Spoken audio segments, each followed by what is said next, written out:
Hello, everyone. How are you? Welcome to our first kickoff webinar of the Learning Journey Prosocial Groups for Earth Regenerators.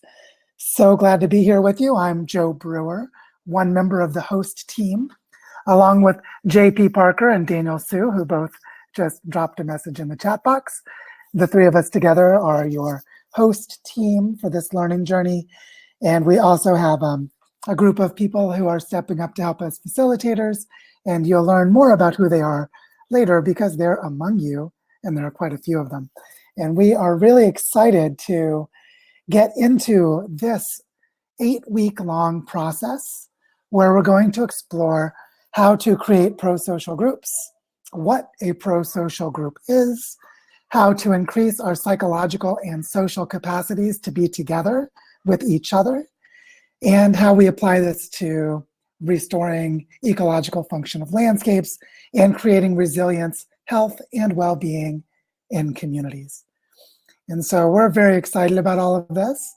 And I'm just noticing, okay, one member of the group was having trouble, but it looks like they're making some progress. That's why I had that dinging noise in the background. Well, welcome to Crowdcast as well. One of the tools that we'll be using during these learning journeys is this live streaming software because it gives us a really nice way to interact with question and answer, as you'll see today for those of you who have never used this tool before. And also it automatically records the video from these webinars, and you can come back to the same link at any time later after the webinar is over and watch the replay. So also just a bit of quick housekeeping. These webinars tend to last 1 hour, whereas our community Zoom calls we have for 90 minutes. And I'll talk a little bit more about that later. And I'll have a little bit of presentation to give today. But before we go into presentation mode, I'd like to invite our other co-hosts, Daniel and JP, to come on the screen for a moment and say hello, which we'll do in a moment. And today we're going to have sort of an overview and an introduction to the learning journey and what our real focus and mission is in the time that we have together. And then also we'll do a little bit of housekeeping. You know, how do you use the Earth Regenerators platform? How do you navigate the course content? So for those of you who are unfamiliar, this will help you get up to speed a lot more quickly. And then we'll just be able to jump right in. Another thing is that there is a really nice function for asking questions and for offering polls. And I created a fun little poll that's right here. So you can see this poll has just popped up, and I would love if you would answer this. How are you feeling about getting started? Are you mostly excited and ready to go, curious and leaning in, concerned about the world and a little anxious? Maybe you're wondering if this will be a nourishing place for you, or it could be something else entirely. Is anyone else getting an echo, or is it only Catherine? I'd like to know, because if it's only Catherine, I would say, Catherine, if you just could leave and come back quickly, that usually takes care of it when this technical problem occurs. So Catherine, if you just maybe exit Crowdcast and come right back in, or refresh it in your browser is another way you can do it. Just refresh this window. And it is probably on your end, but let us know in the chat box. Thank you, everyone, for starting to answer this poll. I think it's really helpful to see that some of us are wondering if this is a nourishing place for us. That's a really important question. And it's very appropriate, and I would say healthy, to be concerned about the world and to be anxious. And also to be curious and leaning in and to be excited and ready to go. So, thank you all for just testing out this polling feature so we can learn how to use it, because we'll be using this in our webinars from time to time. And also during the presentation portion, there's a little button here that says ask a question. And so during the presentation, you can ask a question there or vote for other questions. And during the Q&A period, we will answer the questions in the order that gets the most votes backwards. So the most popular votes will be answered first, and so on. And anyone who poses a question will be invited onto a video screen to speak with the presenter, which is me today, to discuss the question and have a little back and forth so we can be a bit more interactive. Well, what I'd really like to do first is invite JP and Daniel onto the screen to just share. Oops, let's see, how do I do this? I've got to remember how I do this. There we go. I'm going to invite JP on the screen first, and then we'll go to Daniel, and let's see if JP is able to come on so that they can say hello and welcome you as well. And then after this welcome, we'll have a presentation and some discussion. JP, is it working for you? It looks like it's accepted and connecting. This is one of the things about Crowdcast is sometimes when people try to connect, there's a problem with the software that they have, or just the connection doesn't work, but we do the best we can. And here everyone is JP Parker. Hello, JP. I'd love to invite you to just say hello to everyone and introduce yourself. Hello to everyone. I'm JP. I'm in Wajak Nyungar Buja lands in Western Australia and the Swan River Basin bioregion. I'm very, very excited and thrilled to meet you all and delighted for the journey we have ahead of us. So hello. Wonderful. Thank you, JP. And so you all know JP and Daniel and I will be co-hosting, co-facilitating, and co-presenting during this time. So I'm going to bring Daniel on the screen here. We can get this to work. Here we are. Invite Daniel in to say hello. And this is just a way for you to see, for those of you who don't know us, we're all a friendly crowd here, and we're all good friends. And so it just takes a moment for Daniel to join. This is a lag in Crowdcast. But I think it's really nice for us to get a chance to have just a moment of hearing voices and seeing faces for those of you who don't know us. And while we're waiting for Daniel to call in, I am in Barichara, Colombia, which is right at the equator. And that's why it's so dark. It's 6:07 p.m. here, and it's already dark. And that's just the nature of things in the tropics. So I'm sitting here in low light in my living or my dining room.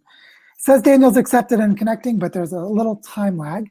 So while we're waiting for him to come, I'll also share that one of the things that we're going to be doing is hosting 3 different community Zoom calls per week.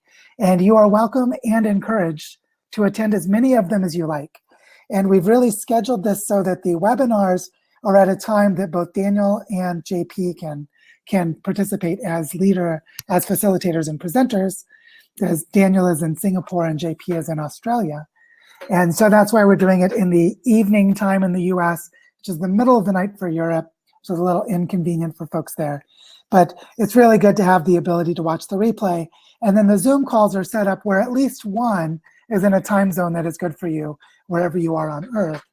And we're hoping you can join more than one, because in the past, people have really gotten a lot out of attending multiple Zoom calls each week. You're not required to, but it's definitely a benefit that is present if you'd like to use it.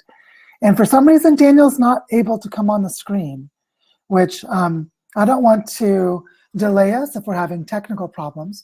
So maybe we can just try to invite Daniel onto the screen again a little bit later. And we'll see if he can join us then. But for now, so that we don't waste time while technology is not serving us well, I will go ahead and begin the presentation part of our discussion. And so this is really like to help us frame what we're here for and the purpose of this learning journey. And so with that said, let's go ahead and just jump right in. And as I said before, there's this Ask a Question button here that you can use at any time during the presentation to pose a question or to vote up questions. And this is how we'll be able to engage in our discussion afterwards. So let's get started. This is the kickoff for our learning journey, Prosocial Groups for Earth Regeneration. And I'd really like to start with 2 questions. This is sort of like a provocation.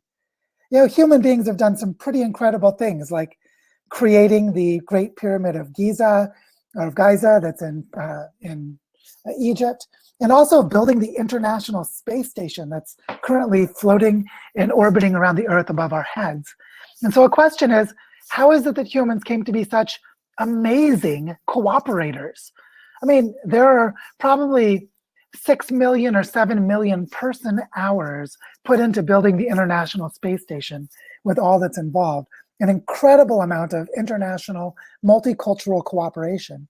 And same can be said for the Great Pyramids of Giza, that a lot of people worked together on a common task. And so if humans are this skilled and capable of cooperating, the follow-up question is, why have we been so bad at cooperating for addressing the planetary crisis? And this is something we're going to explore quite a lot in the next 2 months. Why have we been so bad at it? And how can we practice and train to get really good at it? And that's what we're going to be exploring with Prosocial, how to get good at cooperating to deal with the planetary crisis. And I want to name the planetary crisis with my favorite framework, the Integrated Earth System Science Framework, developed by Stockholm Resilience Center, called Planetary Boundaries. And for those of you who aren't familiar, this was a group of researchers that asked the question, if the entire planet has been able to stay in roughly a stable configuration of climate and other factors at a planetary scale during the entire time of human civilizations for thousands of years, what are the dynamic interactions and processes of the Earth that are required to keep this relative stability? And they asked the question, what are the boundaries that if even one was crossed, the entire global economy and planetary civilization would be doomed to collapse? And they identified 9 key planetary processes, climate change being one of them, but also stratospheric ozone depletion, atmospheric aerosol loading, ocean acidification, biogeochemical flows. It sounds like Daniel may have been able to join me. Daniel, if you don't mind just departing, and I'll invite you back in a little later. Biogeochemical flows is really looking at reactive nitrogen and phosphorus, mostly related with agriculture. They have freshwater use, land system change, which is the conversion of complex ecosystems into simpler landscapes. Biosphere integrity, which is biodiversity loss and extinction of non-human species. They looked at these 9 planetary processes and they said, if any one of them crosses a critical threshold, the globalized civilization that we have is going away. And it no longer, it's outside of the range of historical possibilities for maintaining a planetary civilization or even a regional civilization. And so they were like, okay, there are 9 of these. The next obvious question is, well, how are we doing? Have we crossed any of them? And when they did this study, they published a paper back in 2015 where they found that we had crossed 4 of the 9, which means we're already in planetary overshoot and ecological collapse, and we're already in the zone where planetary civilization is impossible to maintain and is going to collapse. And this year, they're publishing an update on their research that between 2015 and 2020, we crossed 2 more. And now we've crossed 6 of the 9. They added freshwater use and ocean acidification. Now, the key thing here is that a lot of people focus on things like carbon dioxide emissions, when actually it's an entire web of interdependent, self-regulating, and mutually reinforcing processes of the planet that we have to work with to regenerate the Earth. And to deal with something as complex as this is going to require an incredible amount of cooperation. So what needs to happen is we need to recreate the conditions for living locally in terms of material flows, integrated life systems, and the thriving of families and communities. And this is something that is going to take a lot of work. Also, as outlined in the Design Pathway for Regenerating Earth in my book, and in a lot of our discussions here on Earth Regenerators, we need to create a planetary-wide network of bioregional scale or territorial economies that are set up as living systems, regenerative bioregions, all over the planet. Every watershed, mountain range, island, and coastal estuary needs to become a cooperative, nested, living system of local management. And this is going to require a lot of cooperation, a huge amount of it. We have to get really good at cooperating to do this work.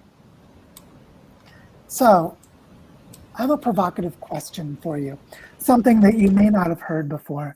And those of you who have, maybe you'll get deeper insights as we explore it again. This is my question. What if behavioral flexibility is the root cause of the Earth's ecological crisis? Because you see, we have to understand how to flexibly change our behavior.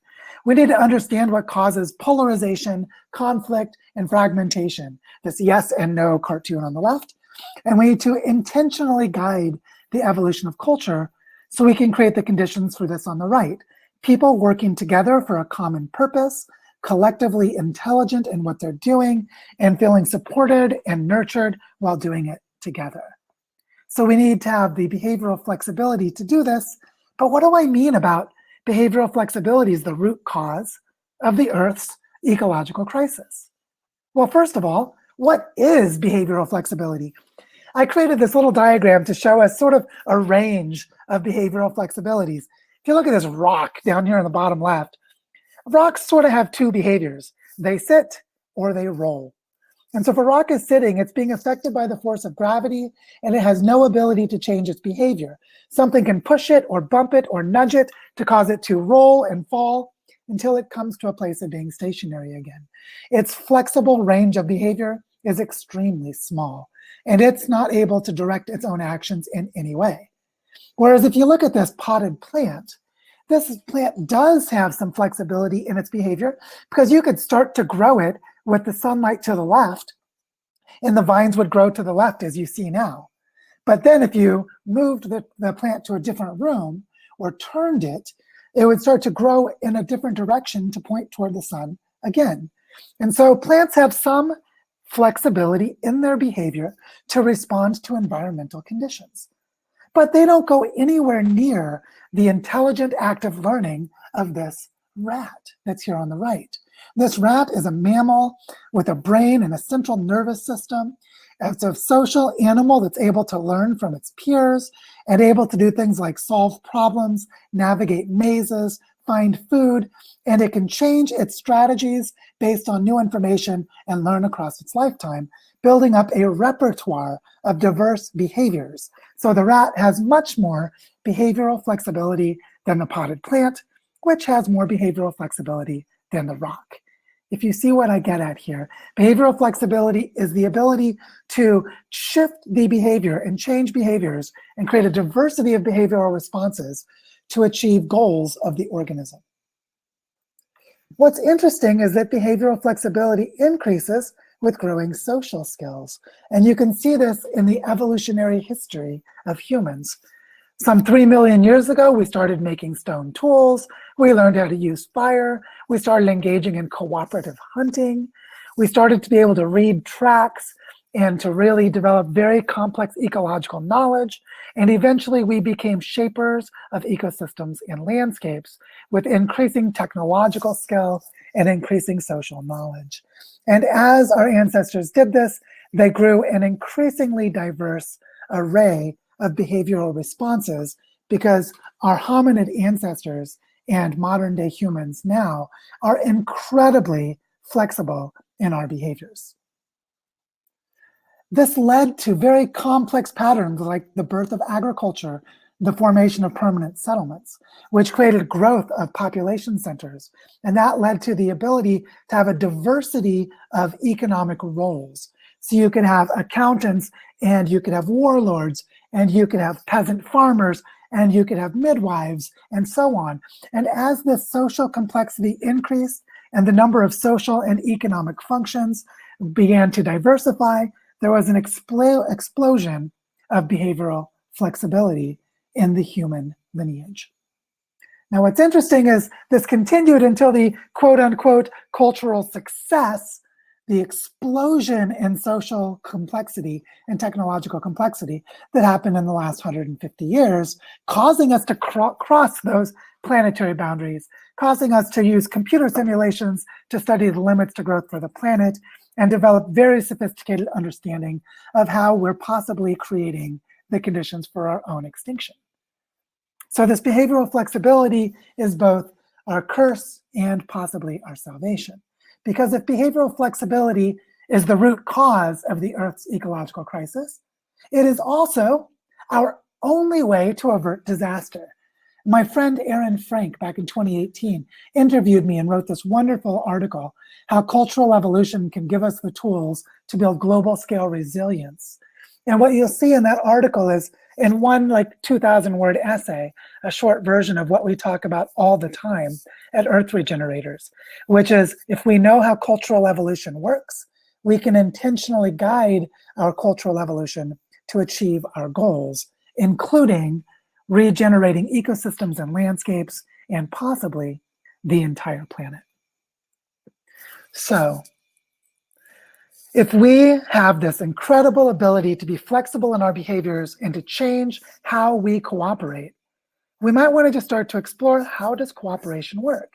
And if we look at cooperation across all of the history of life, it says evolution gave us many different kinds of social organization, like the way that ants use chemical trails to coordinate their actions. And all of these different kinds of social organization embody key aspects of cooperation. And just like the slime mold, which is a collection of individual organisms who collaborate to form this very complex structure where everything in the interior and the support structure dies, and only those at the edges are able to reproduce. So it's actually a form of collective altruism for these spores. These tell us a lot by studying them. What are the conditions for designing our way to higher levels of cooperation? And so during this learning journey, we're going to explore a lot of ways to increase the levels and capacities to cooperate with each other. Also, how do the patterns of interaction between and among organisms and their environments give rise to collective intelligence, like this murmur of starlings in the bottom, or the school of fish that is spiraling around to protect the fish from large predators? That's a form of collective intelligence that arises through the interactions of the individual members. We need to know this kind of stuff if we're going to create collective intelligence amongst us humans and successfully regenerate the Earth. So what are the patterns of interaction that give rise to collective intelligence? And it turns out prosocial is all about cultivating these patterns of interaction and achieving collective intelligence. So if we're going to talk about these cooperation abilities, we might want to step back and look at the history. How did humans evolve such powerful cultural capabilities, so different in quality and in quantity from other species? Well, I like to tell this story by going back about 3 million years ago to the invention of metaphor, because some of our hominid ancestors, who we now call Homo habilis, or the tool users, they would look at this rock. These are the Aldebaran tools, and the Aldebaran tools go back about 3 million years, stones shaped into cutting wedges. They had the incredible ability to look at a rock and see in it the shape of a cutting object, which is a metaphor, and then shape it until it increasingly became that object.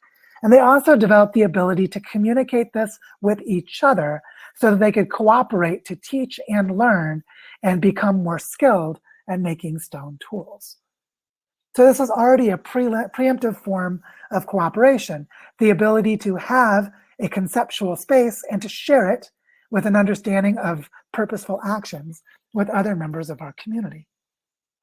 Later, our ancestors, around 2 million years ago, started to learn how to control and use fire and began to dramatically change landscapes and became landscape managers by using fire to pre-digest or to cook their food.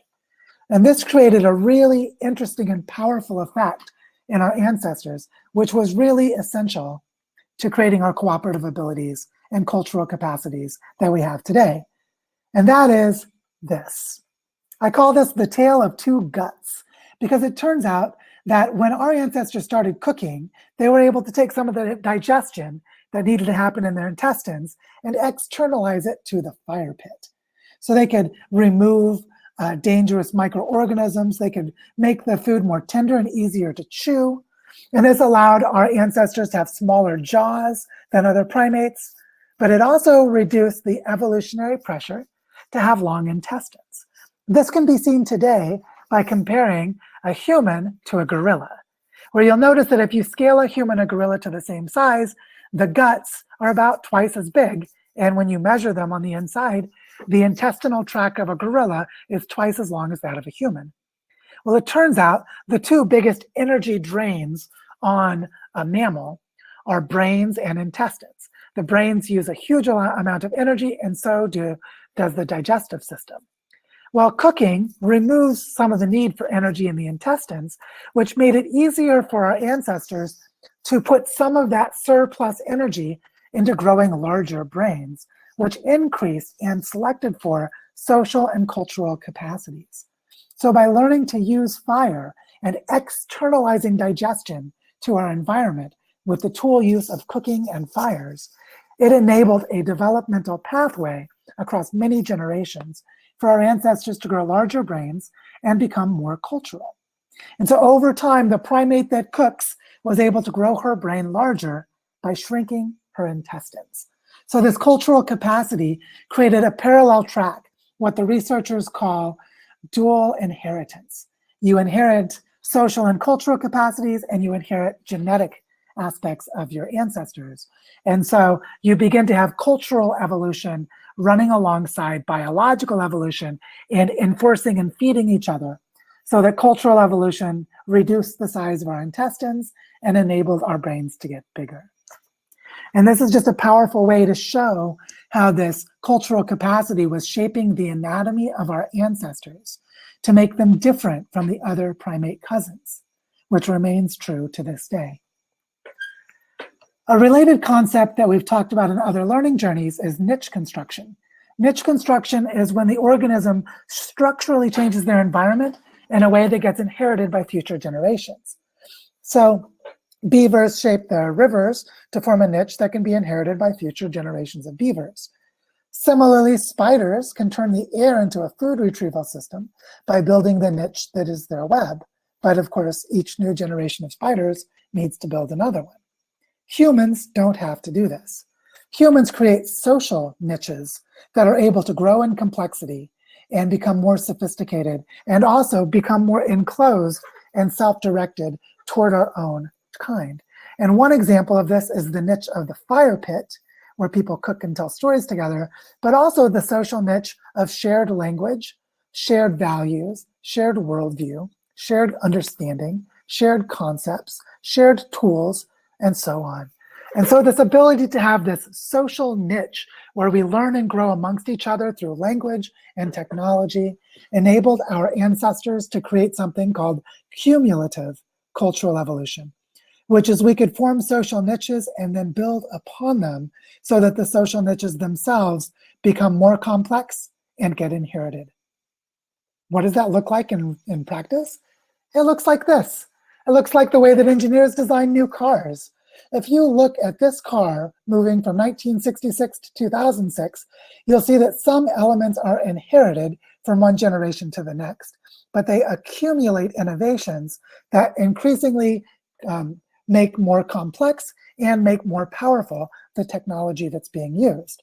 So at this sociological scale, we can have technological innovation and cultural evolution that is cumulative to the point that it actually becomes exponential. And this exponential capacity is how human cultures came to destabilize the planetary system and cross all of those planetary boundaries.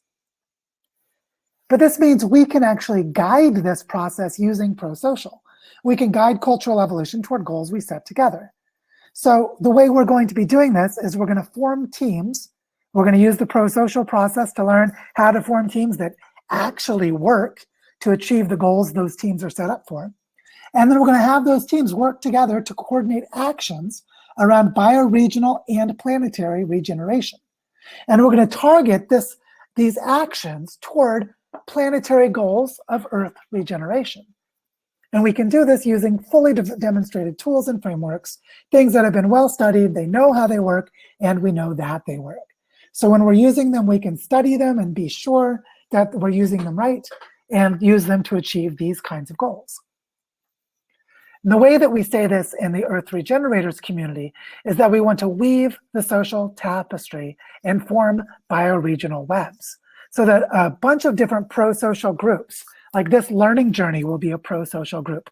The Regenerative Project Incubator is a prosocial group. The book club on Earth Regenerators is a prosocial group. The Campfire Talks is a prosocial group. We already have a lot of prosocial groups. If you read the newsletters, I list about 15 of them each time we have a newsletter. We have a lot of prosocial groups in Earth Regenerators already, and we're continually weaving the social tapestry among them to begin to create bioregional webs. And we're actually working, we're now 2 years in to forming a bioregional web here in Barichara, Colombia. So we have a large learning environment to see how this is being done in practice on the ground, while also seeing how it's done in the Earth Regenerators community online.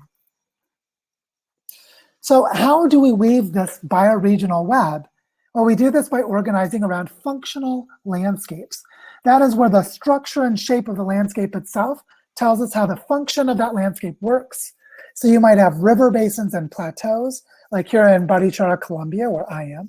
Or you could have the Sacred Valley of Peru, where a large river drainage in a watershed is shaping the landscape and how people engage in landscape management practices. Or the drainage in South Africa, and so on. The idea being here that every place on Earth, there are functions of landscapes built into the ecology, the geology, the cultural history of each landscape.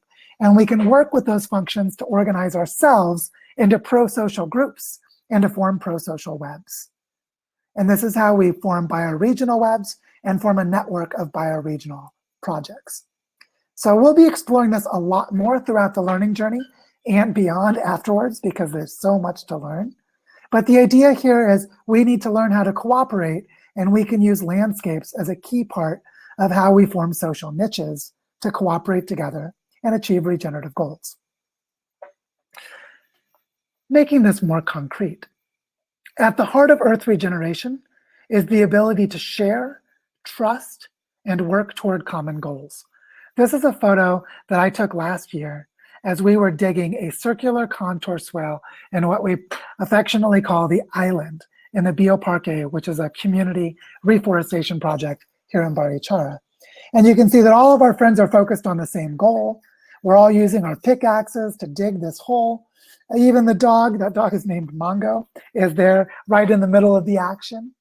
And we're able to share the work, trust in each other's efforts, and work toward the common goal of creating, in this case, a water retention system. But you can direct it toward any practical outcome, and that is what prosocial groups can do. Here is a prosocial group creating a water retention system by digging a ditch together.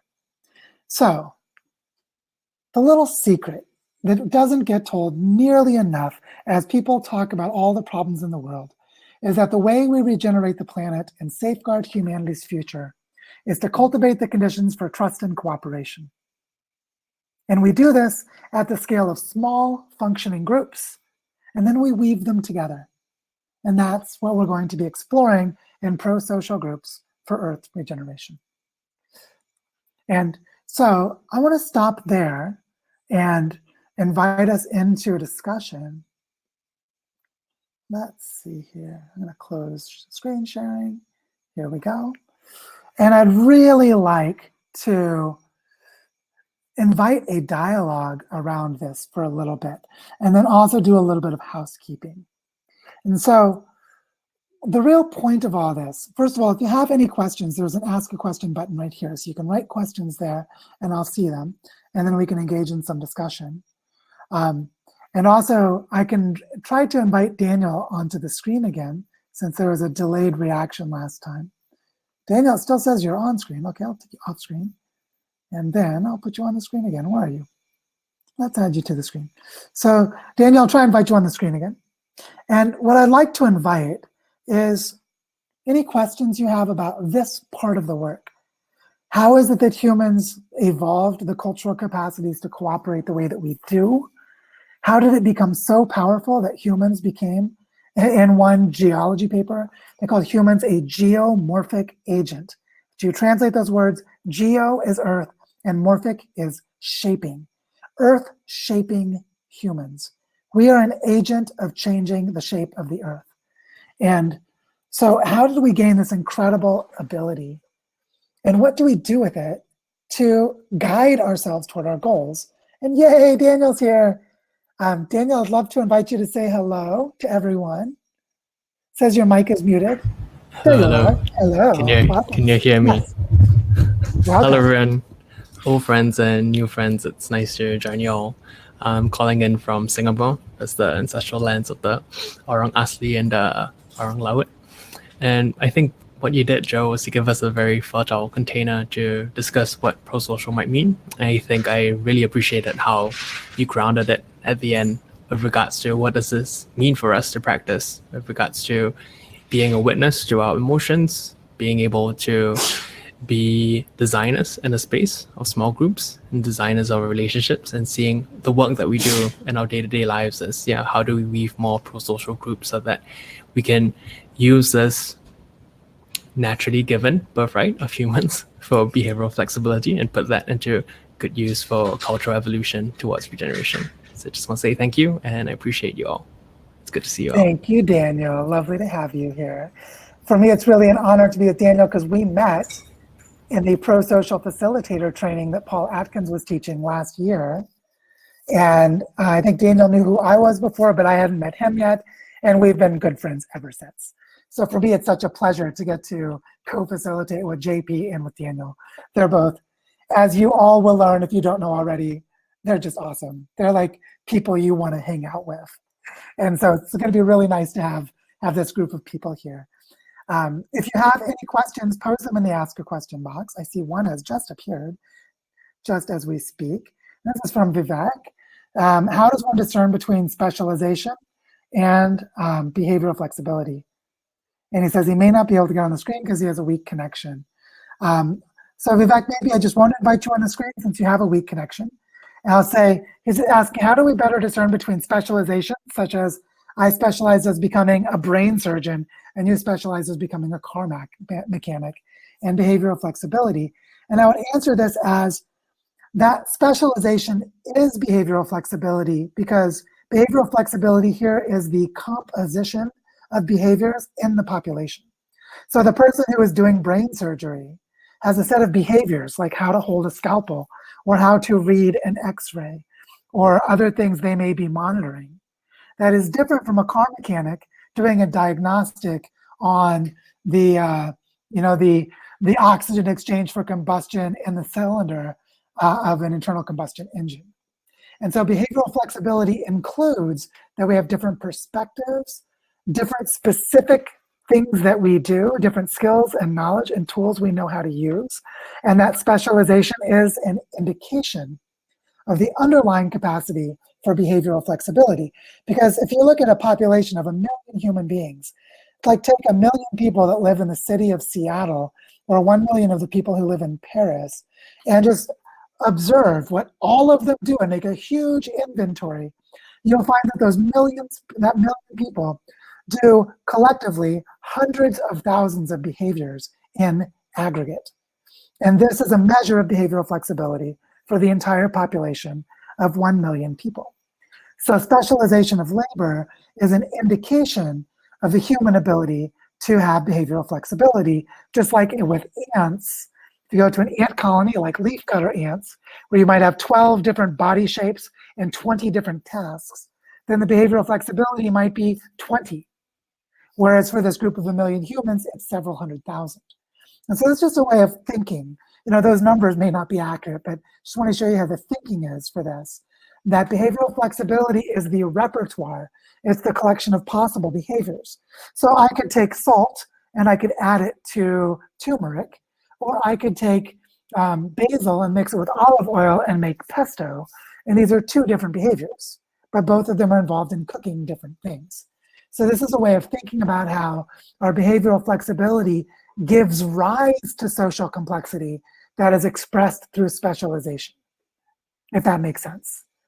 We can explore that part of this more, because as we go into the work of collective intelligence, we might have a group of 15 people working together to create an Earth Regenerators Fund, or to help someone with their project or some other thing like this.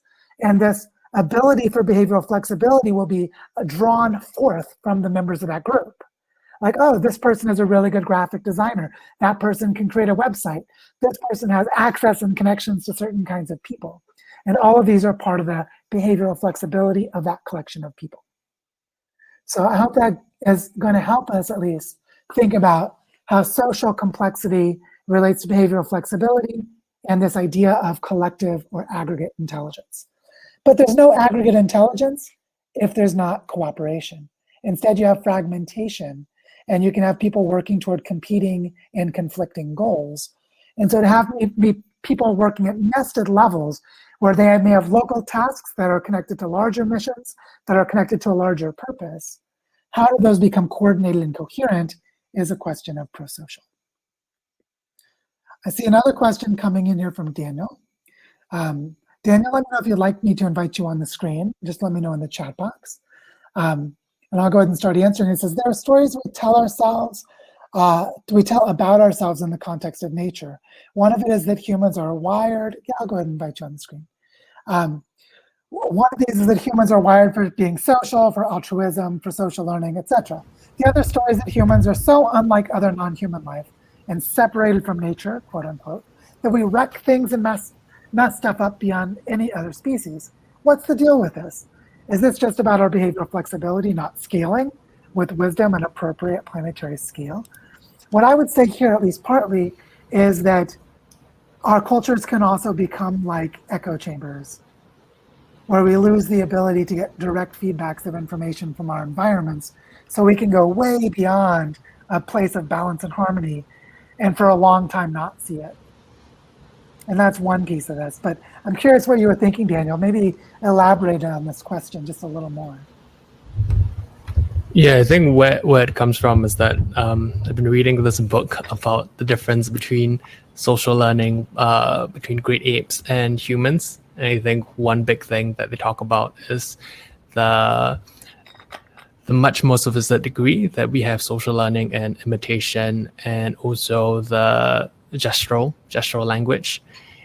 And I was just thinking about, how did our species and its other success in working together in outperforming other hominids and other groups and successfully sort of like colonizing the whole world, at which point did we become too big or too fragmented or too separated or too messed up internally to be able to, and maybe this is a wrong-headed conclusion, but I'm thinking that if I contrast this with other species, it's either they learn early on or they are limited by sort of like hard natural boundaries with regards to, let's say, population carrying capacity, right? When the population goes up, the food goes down, and they naturally rebalance. But I think we've kicked the can down the road because of fossil fuels, because of all these other things like technology. And that in part is a story of behavioral flexibility. And I'm wondering, with this degree of social learning, altruism, trust that is kind of hardwired within the way that we operate, what are the pitfalls and what are the opportunities to the story as it continues to unfold? I think this is a great question to continue in the community calls, because this is so rich. There's so much here. And so rather than answering it, since I see a lot of other questions have come in, I'll merely say that one thing that can happen is cultural systems can create their own feedbacks that can become decoupled or separate from ecological feedbacks. And one way we can do this is by migration. So Europeans overcame or extended beyond their ecological carrying capacity, but then they dominated and conquered the Americas, obviously causing massive genocide to the indigenous peoples and stealing and displacing them from their land. But by doing so, the Europeans at least gained an abundance. They went from ecological overshoot to being back within ecological limits by having this much larger set of landscapes, the Americas, to grow into. And so that's an example where the shifting of geography enabled them to continue an unsustainable pattern so that it could grow larger and become even more dangerous, and the collapse patterns become more severe. And that's just one example of many. But this is so rich, there's so much to be said here that I won't say any more about it and just say, let's keep talking, because there's so much here. And I see a bunch of other questions have come in, which is great. Let me see. And I see some of you started voting for questions as well. And so JP is saying, and I'll invite JP onto the screen. Can you speak more about the exponential technology acceleration in which we find ourselves? Yes. So this is something really important, because there are two parts to this technology acceleration. One is technology is accelerating, and we're dealing with that, like smartphone releases and so on. And the other is ecosystems don't change this quickly. And so there's the internal dynamics of human culture, and there's the increasing mismatch between human culture and our environments. JP, I know you have studied this a lot and have a lot to say. So I'm curious what you're thinking here. Yeah, this is sort of the question I continue to live in. And for me, you know, all of your wisdom on cultural scaffolding, you know, and social niches and understanding how we kind of regenerate our technology is a big piece of it for me, because the intention of the technology itself is not the problem. It's what we are using it for.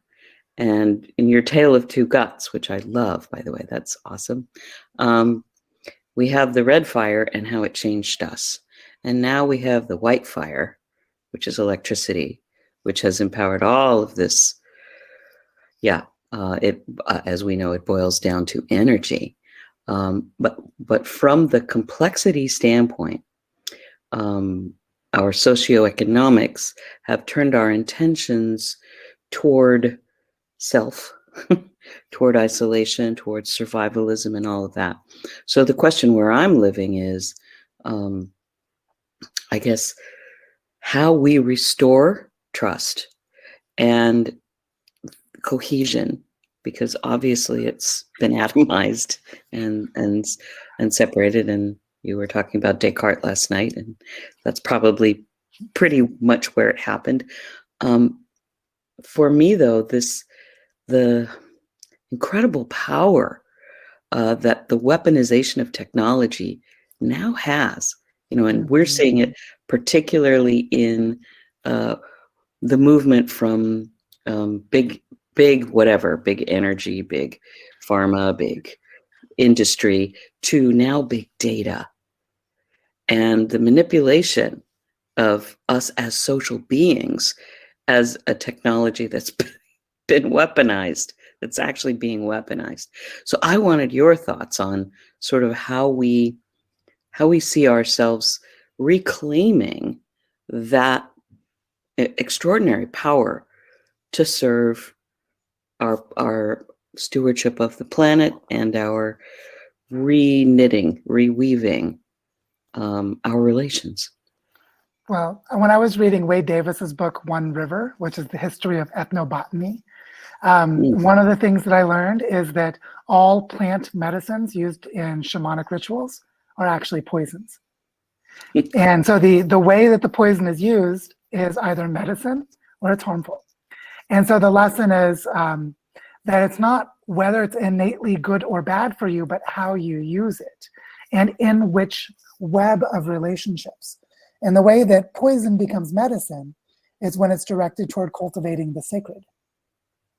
And so this is something that's really important for us, is to reclaim a wisdom relationship to the sacred as it relates to the tools that we use, which includes plant medicine. That book, Andre, is called One River by Wade Davis, and it's fantastic. And so this is just one example. This is another one of those things that we could talk at length about.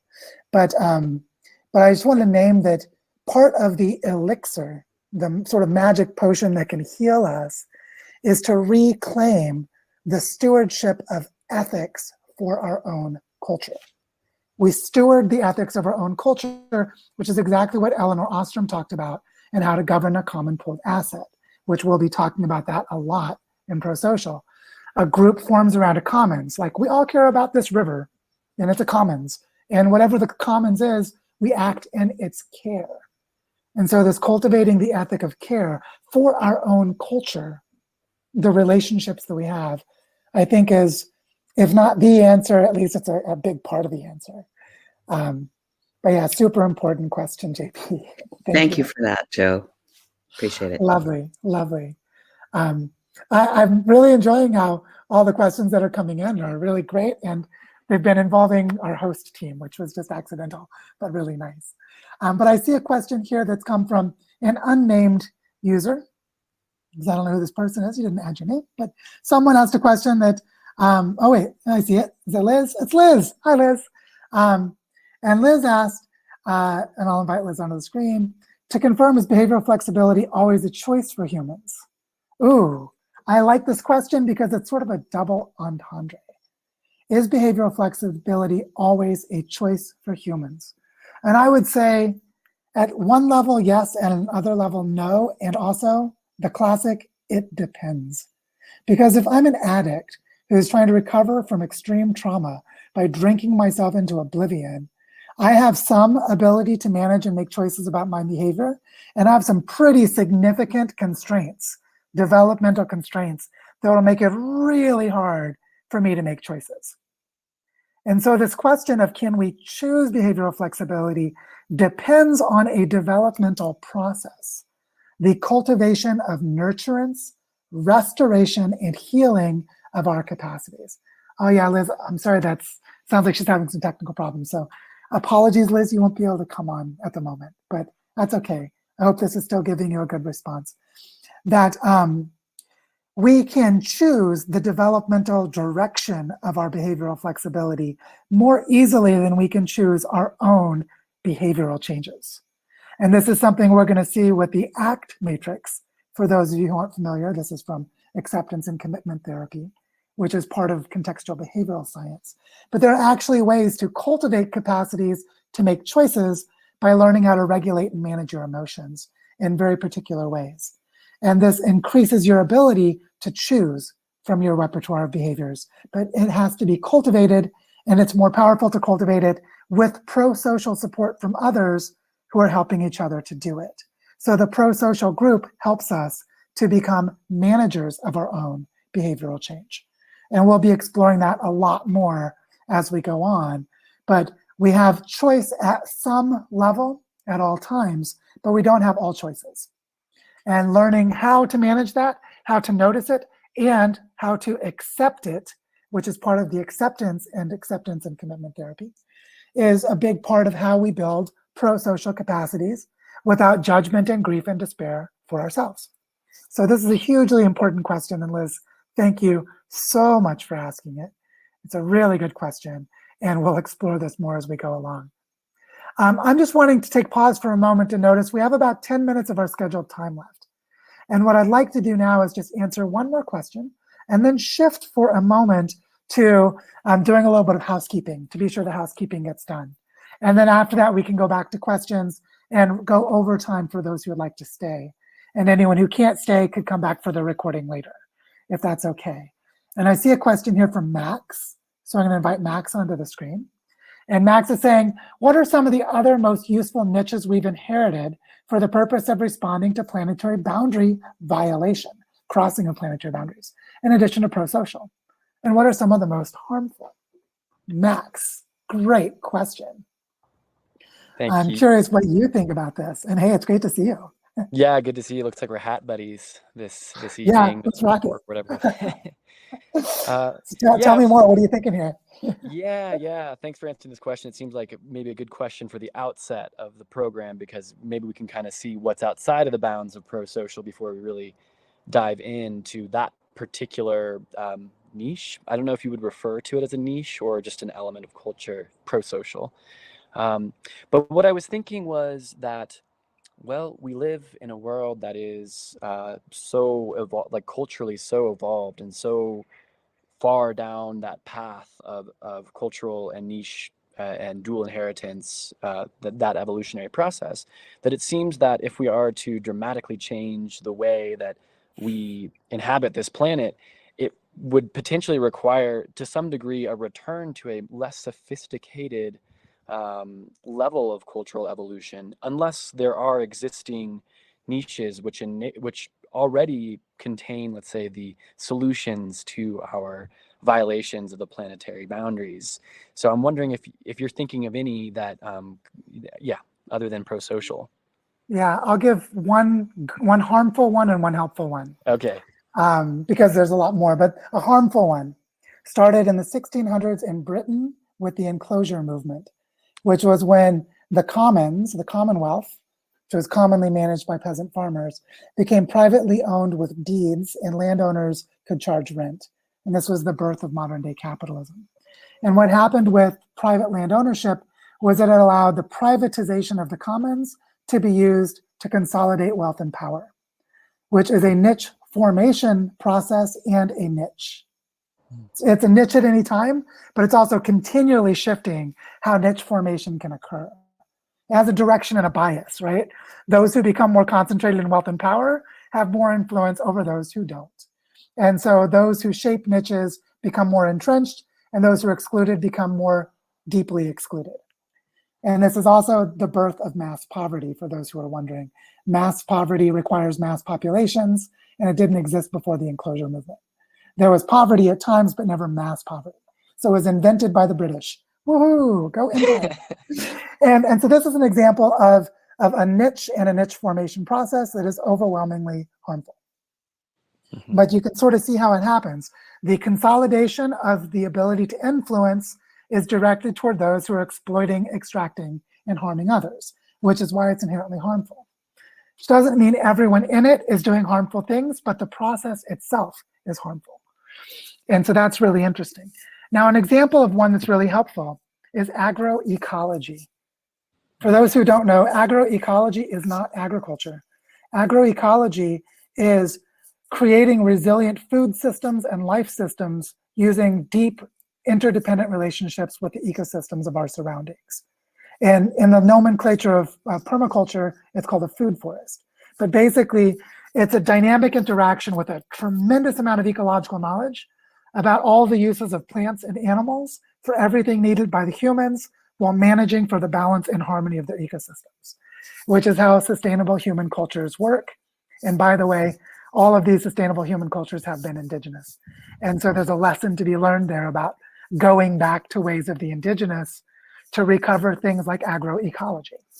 And so, what's beautiful about agroecology is it's the web of relationships together with the knowledge about what those relationships can do to manage the web of relationships to say, I go into this forest and this forest will take care of me because I know everything I need to do to be taken care of by this forest. So the social niche is that web of knowledge embedded in place. And that's a very healthy and constructive niche formation pattern. And we'll be exploring a lot how to apply prosocial to move from extractive models to these regenerative models. So these two examples are also sort of like an away and a toward, you know, like the two ends of a magnet that we could think about as it relates to this question. But Max, this is a great question, so thank you so much for asking it. And I just touched on it. There's a lot more we can say.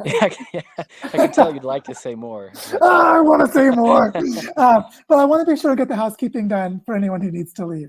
And Max, great to see you, buddy. Love your hat.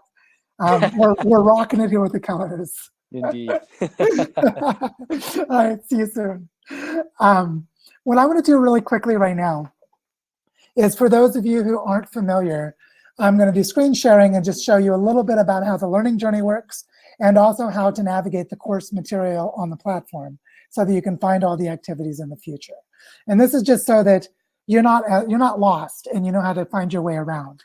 And we can create more tutorials and materials on the course platform, but it doesn't do any good if you don't know how to navigate it.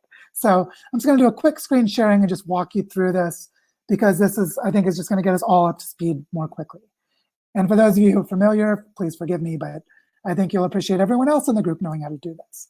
So first thing is, if you go to Earth Regenerators, like here I am logged into Earth Regenerators, all of our activities for the learning journey are over here under courses. So if you go to courses, you'll find all of the courses you can see. As one of the admins of the whole system, I see all of them. And here's one for Prosocial Groups for Earth Regeneration. So you find it here on the list and you click on it.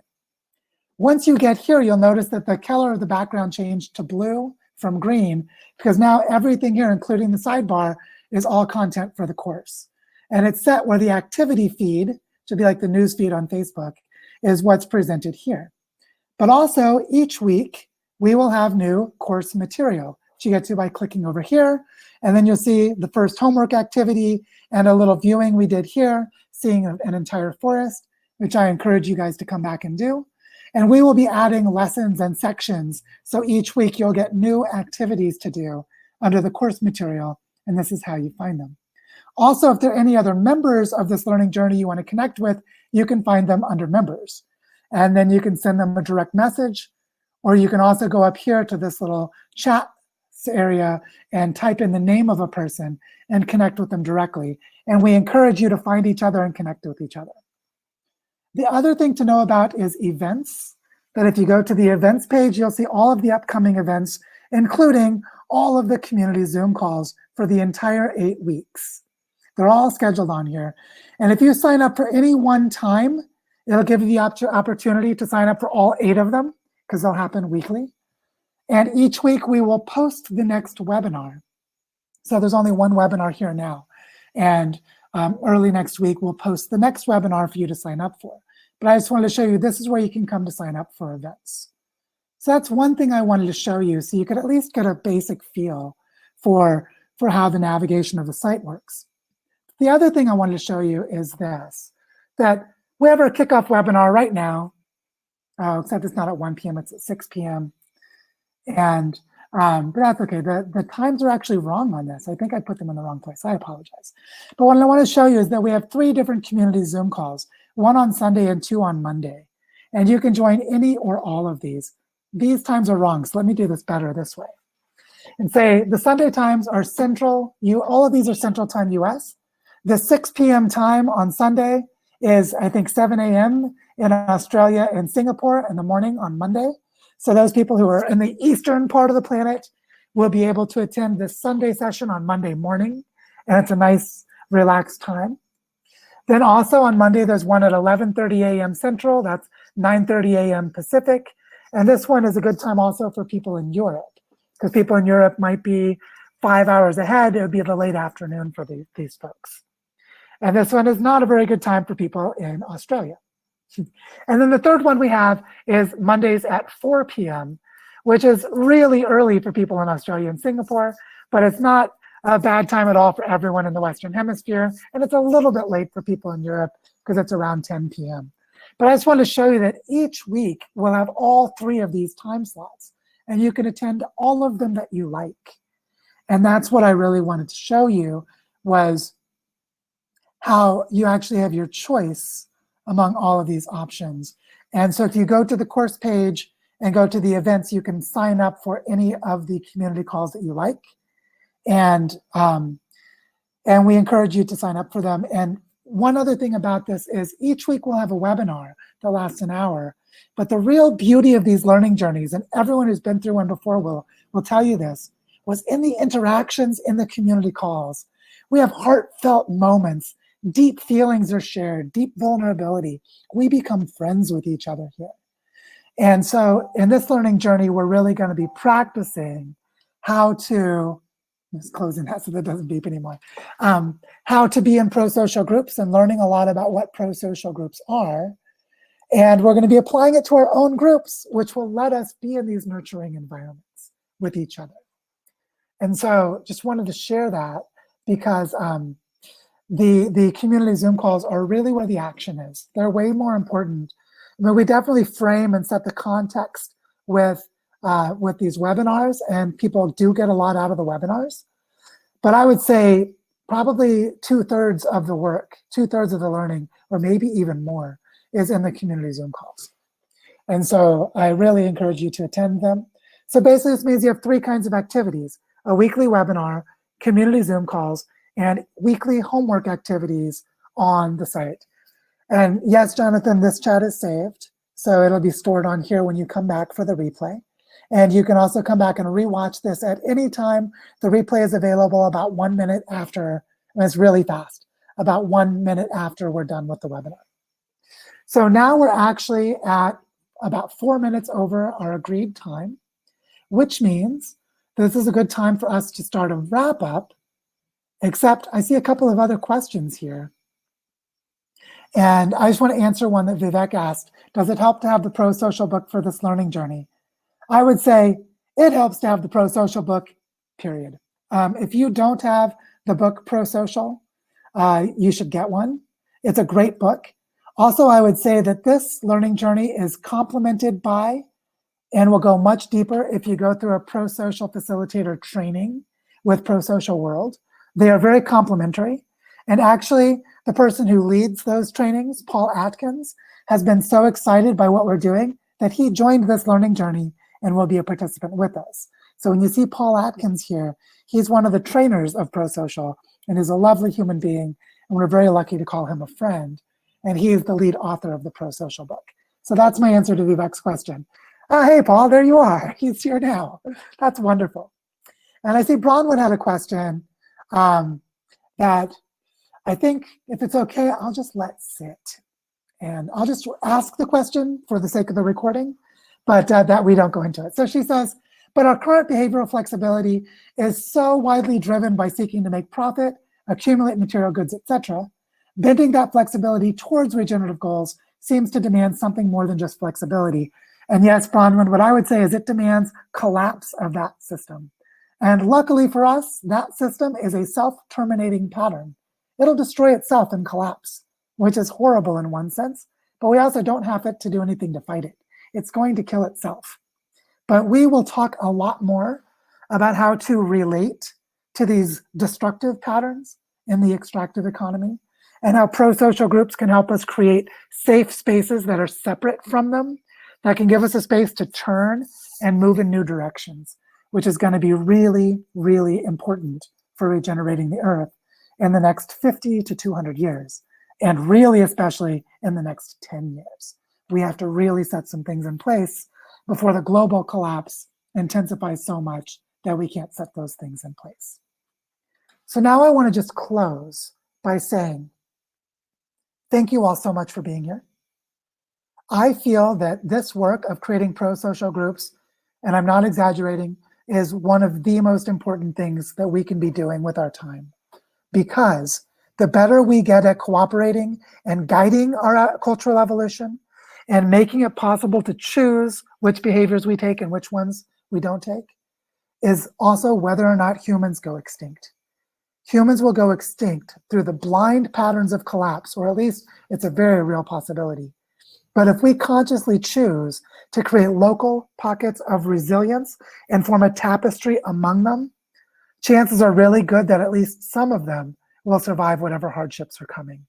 And the key to that is pro-social groups. And so that's how important I feel this learning journey is. And at the same time, it's going to be a lot of fun. We're going to have these great, meaningful conversations. And trust me, you're going to fall in love with the other people here. It happens every time. We are a beautiful group of people. And I'm not saying that because I think that. Ask the other people who have been around. Oh my God, we love it here. And it's because we're taking very seriously what's going on. We're not shying back or sugarcoating the seriousness of our predicament. And we're forming meaningful relationships, and it's already changing the lives of members of this community because we're being pro-social together. So let's do this, shall we? Welcome to the learning journey. So excited by what we can do together. And I look forward to seeing some or all of you at the first community Zoom call tomorrow. So thank you, everyone. See you all soon, and have a lovely morning, afternoon, or evening, wherever you are. I'm going to go and see my wife and my beautiful daughter and spend a little time with them. And I'll be thinking of all of you as I go. So thank you so much, and I'll see you soon.